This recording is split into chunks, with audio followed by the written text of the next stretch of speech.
मुझे ॾाढा उस्ताद हाजी ख़ैर मोहम्मद ख़ान जंहिंजा हिंद ऐं सिंध में शागिर्दनि जा नसुल शागिर्दनि जे शागिर्दनि जा शागिर्द उन्हनि जूं नसलूं मौजूदु आहिनि।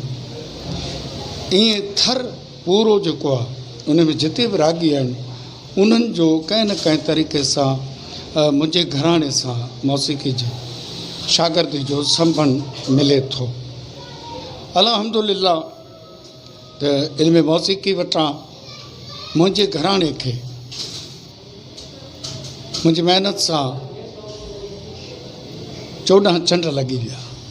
छाकाणि इहो जुमिलो मूंखे चवणु त न घुरिजे पर मुंहिंजे अंदर मां इहो जुमिलो निकितो आहे। सिंधी समाज घराणे जे फ़क़ीर जी हैसियत में उस्ताद अमीर अली ख़ान थियसि। हीउ ख़िताब government BBC radio Pakistan broadcasting जे स्टेशन डायरेक्टर मोहतरम इनायत बलूच साहब जन हज़रत मिस्री शाह रहमतुल्लाह अलैह ते इहो ख़िताब मूंखे मिलियो ऐं उन ॾींहं खां पोइ उस्ताद अमीर अली थी वियासीं। अल्लाह रब्बुल इज़्ज़त जे करम फज़ल सां 8 सदियुनि खां पोइ इल्मी मौसीक़ी में पूरे बरे सग़ीर पूरी एशिया जी तारीख़ी मौसीक़ी में संगीत ठाहिण जी सादत मुंहिंजे हिन फ़ुक़रा घर के नसीब थी।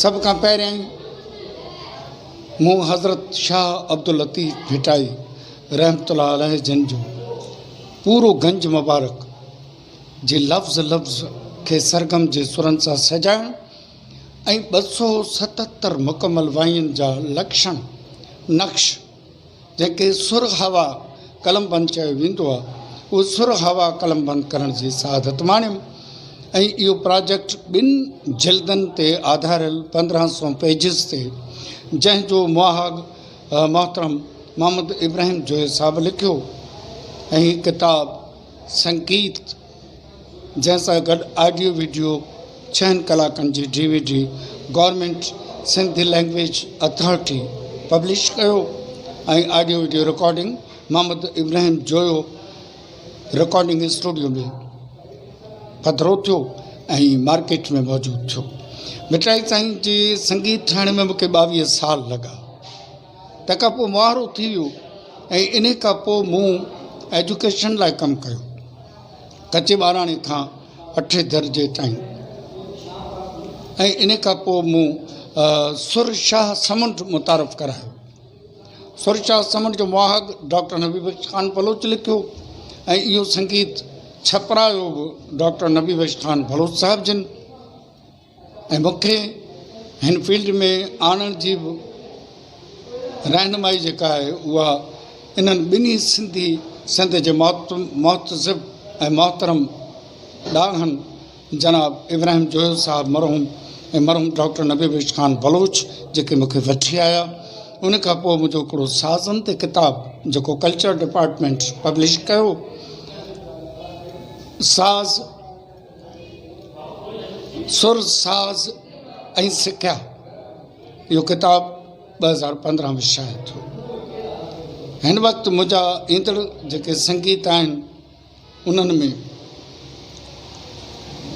हज़रत मखदूम मोहम्मद ज़मा तालिब इल्म मौला जो संगीत सुर छपर में छड़ियो तयारी हेठि आहे। उन खां अलावा मुंहिंजो ॿियो संगीत हज़रत मंठार फ़क़ीर रहमतुल्लाह अलैह खाणी वारे जो जेको ख़ुदाई रिसालो आहे उन मुकमल रिसाले खे सरगम जे सुरनि सां सजाइण ऐं कलामनि काफ़ियुनि जा नक्श ठाहिण जी सआदत माणे सघियो आहियां।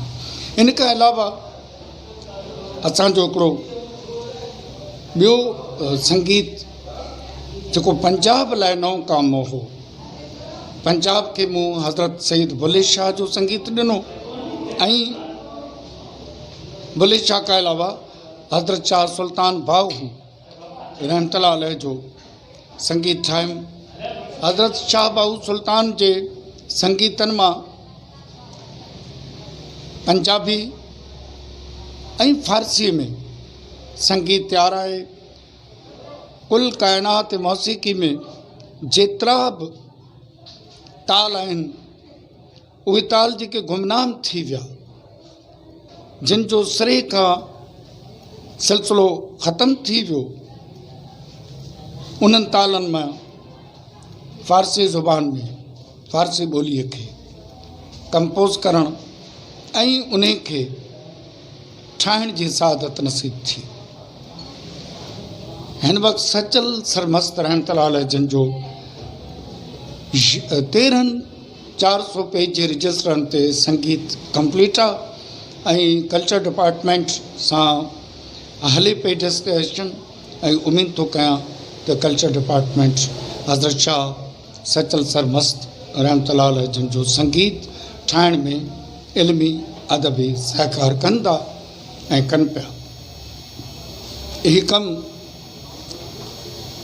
हीउ कमु असांजी धरती, असांजी ॿोली खे इहा पहिरीं सादत मिलंदी पूरी एशिया जी तारीख़ मौसीक़ी में संगीत ठाहिण जी। मूंखां अॻु में माज़ी में म्यूज़िक लिखत में न आहे ऐं बुज़ुर्गान दीन जी ॿोली खे ठाहिण जी इहा पहिरीं सादत आहे जेका 8 सदियुनि खां पोइ मैदान में आई। छाकाणि हूअं जेके संगीत ठहियलु हुआ उहो सिर्फ़ु 2 ॿोलियुनि में हुआ। नंबर 1 में अचे थो हिंद ऐं नंबर 2 में अचे थो यूरोप कंट्रीज़। असांजी सारेगामा पादानी सां अंग्रेज़ जे दौरे में फ़ा सौला तेडो। टियों संगीत जो नारो 8 सदियुनि खां पोइ मुंहिंजे कलमी अदबी पोरे सां नसीब थी रहियो आहे। मां इन अमड़ धरतीअ लाइ इन जे सुरनि खे शिकल ॾेई सघियो आहियां। ऐं हिंद जो बि जेकॾहिं संगीत बीठो आहे न तो हिंद जो जेको पहिरियों संगीत आयो रत्नाकर जो जनम आहे शामबेद सां ऐं शामबेद जे करे हिंदू मज़हब में मौसीक़ी इबादत जो दर्जो माणे सघे।